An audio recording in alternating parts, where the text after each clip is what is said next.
নমস্কাৰ সকলোকে মই নতুন এটা ভিডিঅ'লৈ স্বাগতম জনাইছোঁ।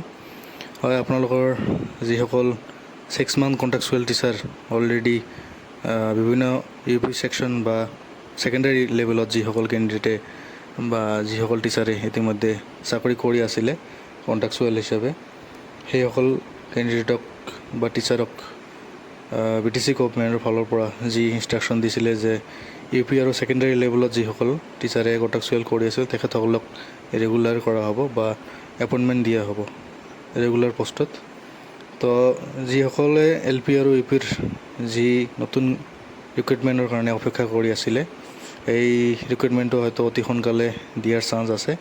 আৰু লগতে আপোনালোকক জনাওঁ যে LP UPৰ যি ৰিক্ৰুইটমেণ্ট বা এপইণ্টমেণ্ট কেতিয়া দিব বহুতে সুধি আছিলে, সেই বিষয়ে মই এতিয়ালৈকে তেনেকুৱা খবৰ মই তেনেকুৱা পোৱা নাই।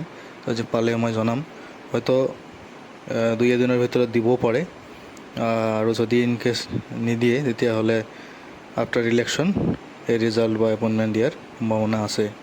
তো এতিয়া কথা হওঁ যে 6 মান্থ যিসকল টিচাৰ আছিলে অলৰেডি UP আপাৰ প্ৰাইমেৰী আৰু ছেকেণ্ডাৰী লেভেলত যিসকলে কণ্ট্ৰেকচুৱেল হিচাপে কৰি আছিলে, সেইসকল কেণ্ডিডেটক 25 তাৰিখে অহা সোমবাৰৰ দিনা 10টামান বজাত বৰফা কালচাৰেল কমপ্লেক্স চন্দ্ৰপাৰাত গৌৰাং পাৰ্কৰ অপজিটত আপোনালোকে সকলোৱে জানে যে তাতে এপইণ্টমেণ্ট ডিষ্ট্ৰিবিউট কৰিব।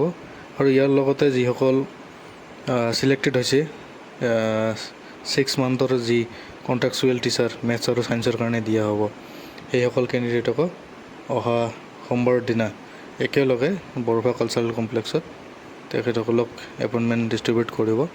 তাতে হয়তো BTC CM হোমন বড়ো ডাঙৰীয়াও নিজে উপস্থিত থাকিব। তো আপোনালোকক 10টা বজাৰ ভিতৰত বৰফা কালচাৰেল কমপ্লেক্সত আপোনালোকক যাবলৈ ইয়াতে নিৰ্দেশ দিছে। আৰু সেইটো ফৰৱাৰ্ড কৰিছে যিমান ইনস্পেক্টৰ অফ স্কুল আছে চিৰাং, বাক্সা, ওদালগুৰি, কোকৰাঝাৰ, লগতে যিসকল ডিষ্ট্ৰিক্ট এলিমেণ্টাৰী এডুকেশ্যন অফিচাৰ আছে DO তেখেতসকলকো দিছে।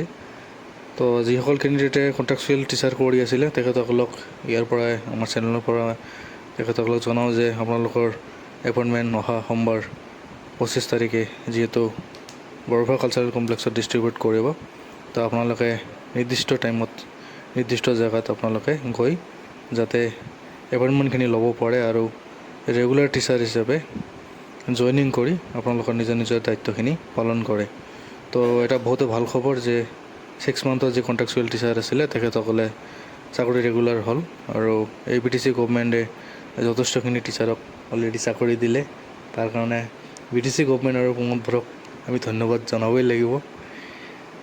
আৰু লগতে যিহেতু 6 মান্থৰ যি ছায়েন্স আৰু মেথছৰ হাইস্কুল আৰু আপাৰ প্ৰাইমেৰীত শিক্ষক নিযুক্তি অহাকালি দিব 6 মান্থৰ কাৰণে এটা ফিক্সড পে 10,000 টকাত। তো তেখেতসকলেও হয়তো বহুতে ভাবি আছে যে আমাৰ চাকৰিটো পিছত কি হ'ব, 6 মান্থৰ পিছত চাকৰি থাকিব নে নাই, বা কণ্ট্ৰেকচুৱেলে থাকিব, চেলাৰী কিমান ইনক্ৰিজ হ'ব নে নাই। তো এইবিলাক লৈ বহুতো কথা, সেইটো লৈ মই পিছত কিবা ইনফৰ্মেশ্যন তেনেকুৱা পালে যে কি হ'ব, ইনক্ৰিজ কৰিব নে আগৰ এনেকৈ ধৰণৰ থাকিব। তো যিয়ে নহওক, যিসকল কেণ্ডিডেটে পাইছে মই ভাবোঁ আপোনালোকে স্কুলত এপইণ্টমেণ্টটো লৈ স্কুলত যোগদান কৰক আৰু টিচিং আপোনালোকে দি থাকক, শিক্ষকতাখিনি কৰি থাকক। হয়তো পিছত আপোনালোকৰ এই 6 মান্থৰ যিসকল টিচাৰ ৰেগুলাৰ কৰিব অহা 25 তাৰিখে এপইণ্টমেণ্ট দিব, হয়তো আপোনালোকৰো 6 মান্থ পিছত এনেকুৱা কিবা না কিবা এটা পৰ্যায়ক্ৰমে কিবা না কিবা এটা ডিচিশ্যন ল'ব। তো এইখিনিয়ে আছিল আপোনালোকক ইনফৰ্মেশ্যন দিয়া। তো আজি ভিডিঅ' এইখিনিয়ে আছিল। ধন্যবাদ।